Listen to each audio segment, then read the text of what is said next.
नमस्कार. मी प्रमोद देव. तुम्ही सगळेजण मला प्रमोद काका म्हणूनही ओळखता. तर आज माझा असा विचार आहे की असं आहे की दिवाळी आलेली आहे आणि दिवाळीमध्ये दिवाळी अंक काढण्याचं साधारणपणाने एक आपल्या महाराष्ट्रामध्ये जुनी परंपरा आहे. आता तशा प्रकारचा अंक मी काढावा असं माझ्या मनात आलं. पण साहित्यिकदृष्ट्या बघायला गेलं की काय मी काय तेवढा फार कोणी मोठा माणूस नाही आहे. सामान्य काही आपल्या थोड्याफार आठवणी वगैरे लिहिण्या इतपतच माझ्या लेखणीची क्षमता आहे. मग आता काय करावं? करण्याची तर इच्छा मनात निर्माण झालेली आहे आणि करावं तर ती क्षमता नाही आहे. म्हणजे हे असं झालेलं आहे की काय काय आपण म्हणतो त्याला की दात आहेत पण चणे आहेत पण दात नाही. इथे काय दोन्हीच काही नाही आहे. खरं तर काहीच नाही आहे. पण तरी पण आपला उगीचच एक प्रयत्न करायचा म्हणून करायचा. आपण पण कोणीतरी आहोत उगीचच असं दाखवायचं. काय फरक पडतो? पुलांनी कुठेतरी म्हटलेलं नाही का, राजहंसाचे चालणे वगैरे वगैरे काय ते. त्यामुळे राजहंस चालतो म्हणजे इतरांनी चालूच नाही की काय, तशा प्रकारे आम्ही पण काही लिहूच नाही की काय, किंवा आम्ही पण काही दिवाळी अंक काढूच नाही की काय. अहो पण नाही काढता येत ना. मनात आणलं तर म्हणजे काही लगेच काढता आलंच पाहिजे आणि येतच असं थोडं आहे. मग म्हटलं काय करावं, चला आपण एक गंमत करावी. तर ही एक अशी गंमत आहे, समजून घ्या तुम्ही. संगीत हा माझा असा विषय आहे की ज्यामध्ये मला काही कळतच नाही ही वस्तुस्थिती आहे. परंतु त्यावर बोलल्याशिवाय मला राहवत नाही ही देखील तितकीच वस्तुस्थिती आहे. आता काही लोकांना माझ्या या बोलण्यामुळे असं वाटतं की मला खूप काही कळतं आणि ही ही माझ्या दृष्टीने खूप मनोरंजनाची गोष्ट आहे. म्हणजे काय असं की मला कळत नसतानासुद्धा त्यांना असं वाटतं की मला कळतं, त्यामुळे माझं मनोरंजन तर होतच असतं. परंतु मला त्या लोकांबद्दल मग विचार पडतो की अरे जर मला कळतं असं त्यांना वाटतं तर ह्याचा अर्थ त्यांना खरंच काही कळत नसावं का? नाही असं नाही आहे. तसं त्यांना कळत नसावं अशातला भाग नाही आहे. कदाचित ते आपलं चला मोठा माणूस आहे, वयाने मोठा आहे, तर त्याला मान द्यावा असंही असू शकतं. तर हा एक दृष्टिकोन त्याच्यामागे असू शकतो. त्यामुळे मी प्रामाणिकपणे सांगतो की मला संगीतातलं काही कळत नाही, पण मात्र बोलावंसं त्याच्याबद्दल भरपूर वाटतं. आता संगीत म्हटल्यानंतर शास्त्रीय संगीत हा पहिला भाग येतो की बाबा तुम्ही संगीत म्हटल्यानंतर तुम्हाला शास्त्रीय संगीत शिकलं आहेत का, तुम्हाला शास्त्रीय संगीत येतं का? तर शास्त्रीय संगीत शिकायचा मी प्रयत्न जरूर केला, पण तुमच्या सुदैवाने म्हणजे श्रोत्यांच्या सुदैवाने मला काही ते जमलं नाही. तेव्हा तो मी तसाच सोडून दिला, फार लवकर सोडला म्हणजे. त्यामुळे मी शिकलो असंही म्हणता येत नाही आहे. आणि मग इकडचं तिकडचं ऐकून ऐकून स्वतः गायला सुरुवात केली. हां, एक गोष्ट आहे की आज तुम्ही जे सारेगमपमध्ये लहान मुलांचं गाणी ऐकता आणि ती मुलं जितक्या तयारीने गातात, अर्थात त्यांना त्यातल्या बऱ्याच मुलांनी शास्त्रीय संगीत शिकलेलं आहे किंवा शिकतात ते. त्यांना त्यांच्या गुरूंचं मार्गदर्शन आहे, आईवडिलांचं मार्गदर्शन आहे. मीही माझ्या लहानपणामध्ये अशाच तऱ्हेने गात असाय. पण एकच आहे की मला मला या क्षेत्रामध्ये कोणतेही गुरु त्यावेळेस भेटले नाहीत किंवा माझ्या आईवडिलांनीसुद्धा मला एखाद्या गुरुकडे शिकण्यासाठी पाठवलं नाही किंवा कोणतंही मार्गदर्शन केलेलं नाही. म्हणजे आजकालचे आईवडील त्या मानाने पुढारलेले आहेत असं म्हणूया किंवा आजकालची मुलं त्या मानाने सुदैवी आहेत असं म्हणूया. काही दोन्ही गोष्टी जरी धरल्या तरी एकच गोष्ट आहे की मला काही ते तसलं काही शिकायला मिळालं नाही. आणि जेव्हा माझ्या मनामध्ये शिकण्याची ईर्ष्या होती किंवा काहीतरी मी करू शकेन असं वाटत होतं, तेव्हा तर मला शिकता आलं नाही. आणि जेव्हा मी शिकायचा प्रयत्न केला तेव्हा माझ्या कानावर इतके असंख्य गाण्यांचे संस्कार घडलेले होते, इतक्या असंख्य गायकांचे संस्कार घडलेले होते की जेव्हा मी कुठल्या गुरुकडे गेलो आणि गायन शिकायला लागलो तेव्हा माझ्या लक्षात आलं नाही नाही, छे छे छे, हे गाणं काही खरं नव्हे. जे आपण ऐकलं आहे ते गाणं आणि या गुरूंचं गाणं याच्यामध्ये काहीच हे नाही, कुठेच काही मजा नाही आहे. मग मला मनामध्ये असं यायला लागलं की याचा अर्थ आपल्याला गुरु हे करायला हवं आहे, स्वतःला ठरवायला हवं आहे. आता स्वतः ठरवून गुरु करायचा म्हटलं तर दुसरी गोष्ट अशी असते की मी जरी भले मनात ठरवेन की मला अमुक एकच गुरु हवा आहे, पण त्या गुरुलासुद्धा मला शिष्य म्हणून पत्करण्याची इच्छा असली पाहिजे ना, तेवढी माझ्यात सुद्धा क्षमता असली पाहिजे ना. तर माझ्या मनामध्ये दोन गुरु होते. पहिले म्हणजे स्वरभास्कर भीमसेन जोशी. पण भीमसेन जोशी राहायचे पुण्याला आणि मी राहतोय मालाडला मुंबईमध्ये.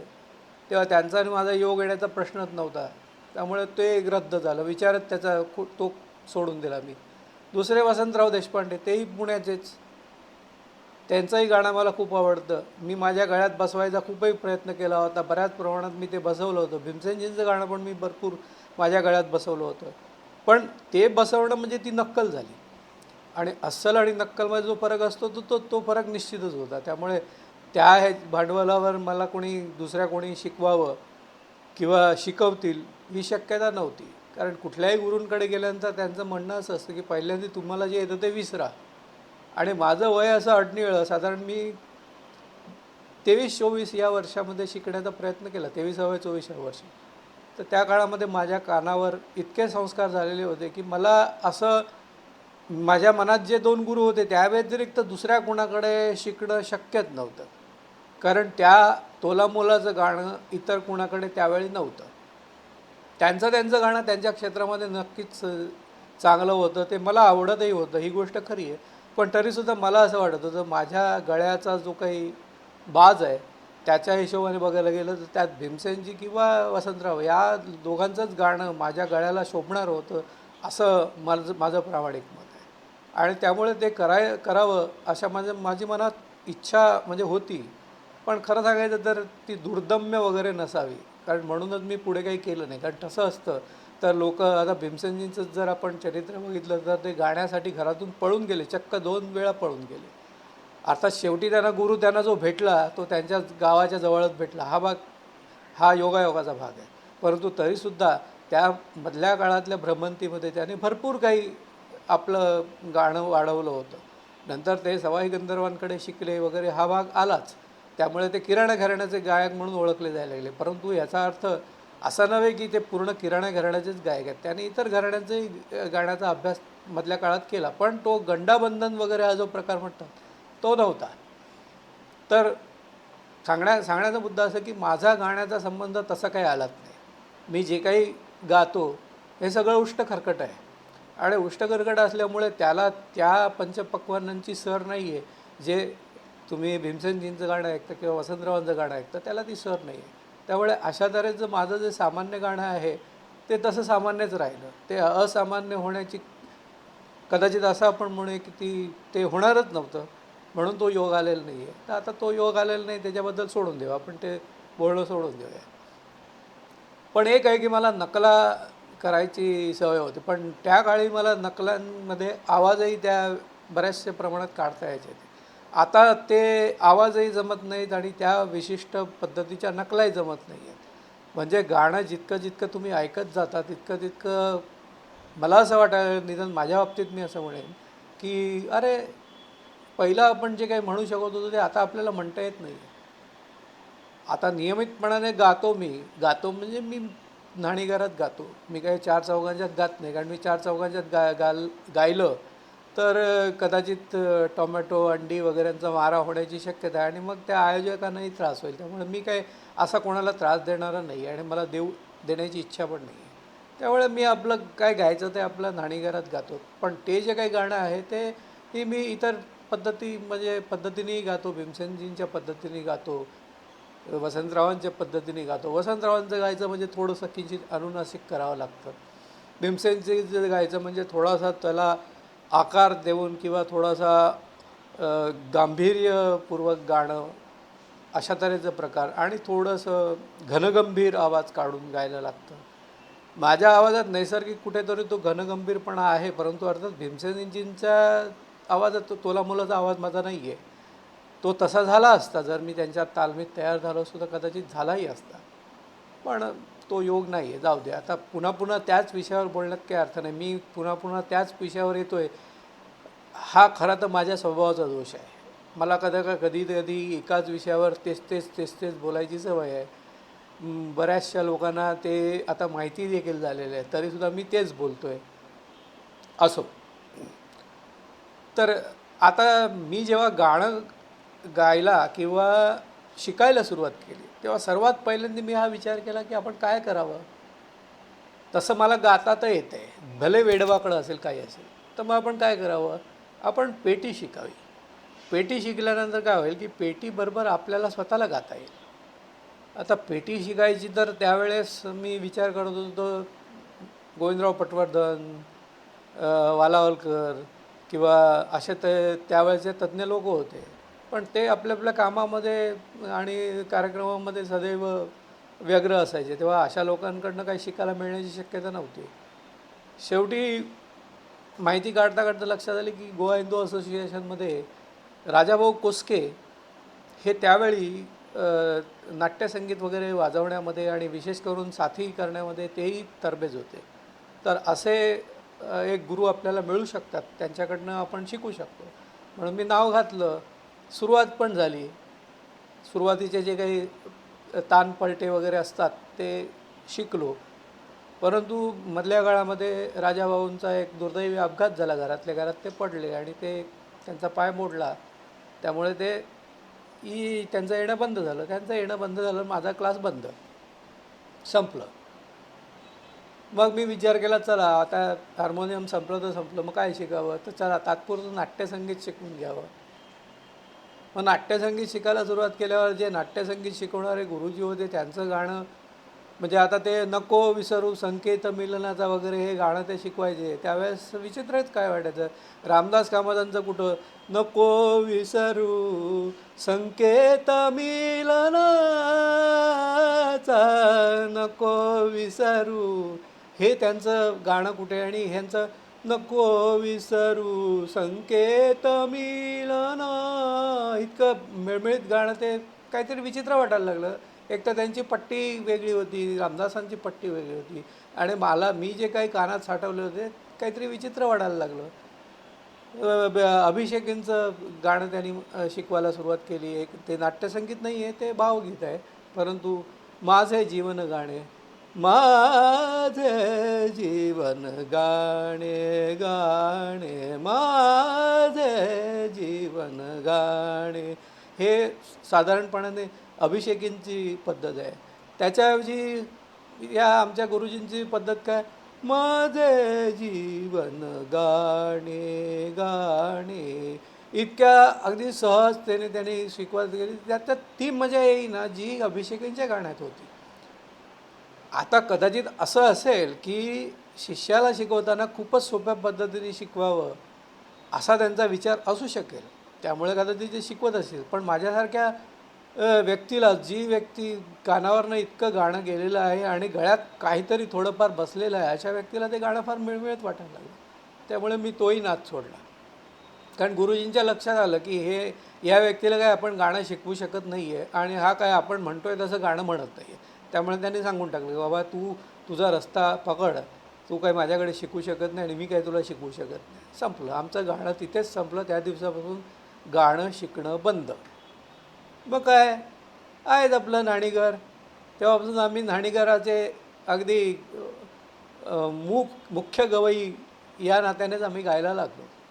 मग काय मनात येईल ते, देव विठ्ठल देव पूजा विठ्ठल, तीर्थ विठ्ठल क्षेत्र विठ्ठल, तीर्थ विठ्ठल क्षेत्र विठ्ठल, तीर्थ विठ्ठल, तीर्थ विठ्ठल क्षेत्र विठ्ठल, असं भीमसेनजींच्या आवाजात गाणं कधी, किंवा वसंतरावांचं गाणं, या भवनातील गेद बुराण, या भवनातील गेद बुराण, मवाळ हळवे सूर जाऊ द्या, मवाळ हळवे सूर जाऊ द्या, आज येथून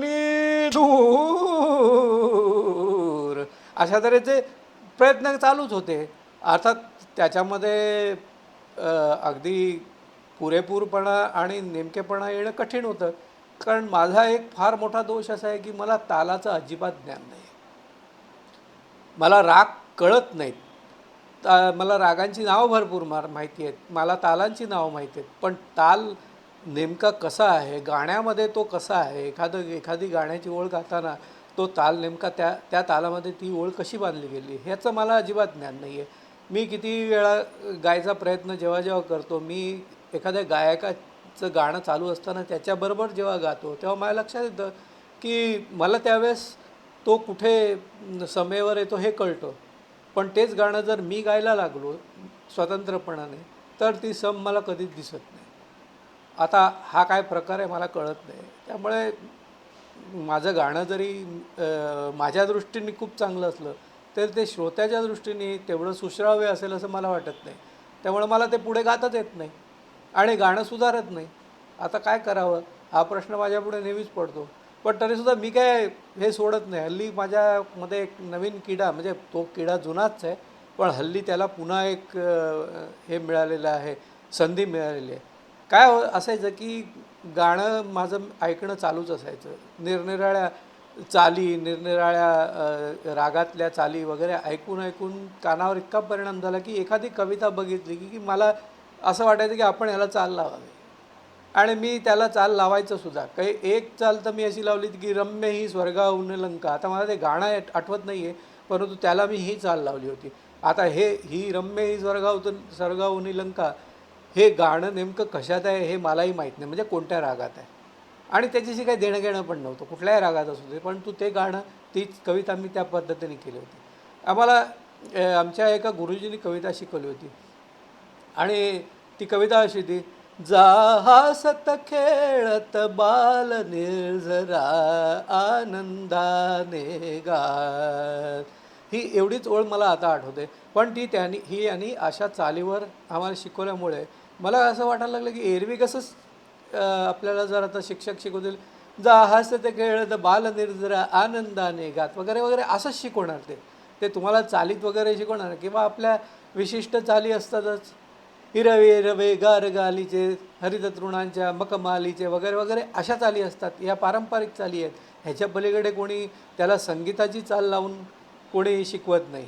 परंतु जेव्हा असं लक्षात आलं की अरे अशा तऱ्हेचं सुद्धा आपल्याला गाता येतं, तेव्हा मग माझ्या मनामध्ये यायला लागलं आणि मग मी तर मी पहिली चाल लावली. त्याचा एक ओळ मला आठवते, ते पाडगावकरांची कविता आहे.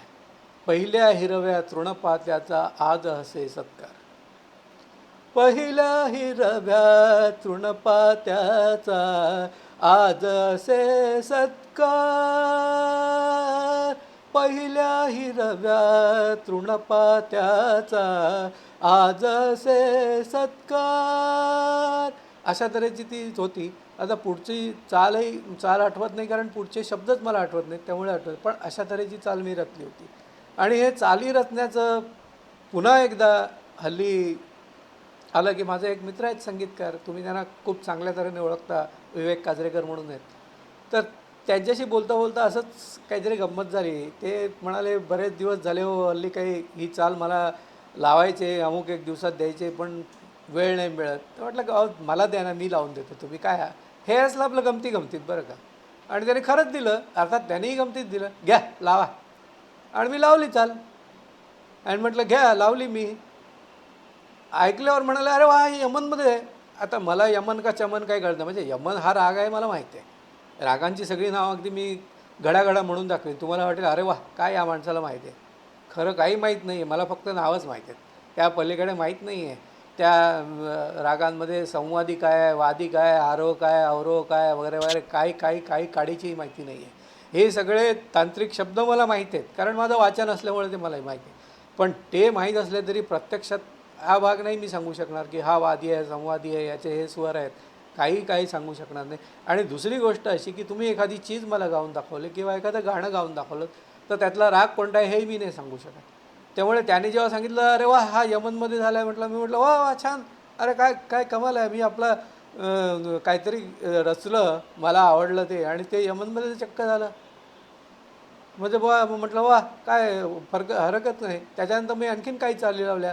त्यातली काही चाली याच्या अंगाने जाणाऱ्या निघाल्या, भैरवीच्या अंगाने जाणाऱ्या निघाल्या, आणखीन एक परत चाल लावली, ती यमनच्या आगाने निघाले. अरे म्हटलं वा, काय आपोआप घडतं. यमन काय, भैरवी काय, नावं तर खूप मोठी मोठी आहेत जी मी ऐकलेली आहेत. ते ऐकताना लोक जेव्हा ऐकवतात, सांगून ऐकवतात, तेव्हा ऐकताना सुद्धा खूप छान वाटतं, आवडतं. आणि जेव्हा आपल्याकडनं अशा तऱ्हेच्या रचना नकळतपणे घडल्या गेल्या, नकळतपणे याचा अर्थ किंवा अजाणतेपणा नाही, कारण काय की मला कळत नाही म्हणून नकळतपणा नाही. मी केलं, जे काही केलं ते मनापासून केलं, त्यामुळे जे काही थोडंफार चांगलं झालं असेल तर ते थोडंसं श्रेय मला आहेच. परंतु मला जाणीवपूर्वक माहीत नाही की मी मुद्दामून त्याच रागात करणार आहे आणि करतो आहे, असलं काही प्रकार नाही आहे. त्यामुळे ते घडलं, चला मजा आली मला सुद्धा त्याचा. आणि अशा चाली एक एक एक एक एक एक एक एक मी रचत रचत बघता बघता माझ्या जवळजवळ एक 10-15 चाली झाल्या. आता मनात विचारायला एवढ्या चाली आपल्या झाल्या तर करायचं काय. एक तर मी जे काही स्वतः गातो त्याला कुठलाही साथ संगत नसते. तिथेही पण एक गंमत आहे, साथ संगत असली तर मला गाता येत नाही. म्हणजे असं की मी हार्मोनियमवाल्याने किंवा पेटीवाल्याने जो काही सूर देतो त्या सुरात मला गाता येत नाही. माझा सूर स्वतःचा वेगळा असतो आणि तो माझ्या सुरामध्ये जायचा प्रयत्न जेव्हा जेव्हा करतो किंवा त्या पद्धतीने जायचा प्रयत्न करतो तेव्हा नकळतपणे माझं त्याच्याकडे लक्ष जातं आणि माझा सूर चुकतो. तालाच्या बाबतीत तेच आहे. तबलची कितीही मला सांभाळून घ्यायचा प्रयत्न केला तरी मी त्याला चुकवतोच, किंवा मी त्याला चुकवतो म्हणजे काय, मुद्दामून नाही, पण ते चुकतंच, कारण मला तालात गाता येत नाही ना, त्याने बिचाराने कितीही सांभाळून घ्यायचं ते. त्यामुळे तबला पेटीबरोबर गाणं हे या जन्मी तरी मला वाटत नाही शक्य आहे. आणि ते जोपर्यंत शक्य नाही तोपर्यंत तुम्हाला हे असंच माझं असलंच साधं नुसतं गायलेलं गाणं, संगीताशिवाय, साग्र संगीताशिवाय गायलेलं गाणंच तुम्हाला ऐकावं लागणार आहे. आता ते तुम्हाला आवडत नसेल किंवा असेल मला कल्पना नाही आहे, पण मी आपलं समजतं आवडेल काय, आपल्याला काय फरक पडतो असं समजून घ्यायला. लोकांना आवडतं, आता लोकांना आवडतं आहे म्हटल्यानंतर द्यायचं, दे ठोक बिंदासमध्ये, चालूच आहे आणि हे चालतच राहणार आहे. चला, भरपूर गप्पा मारल्या, पुढच्या वेळेस भेटू आता.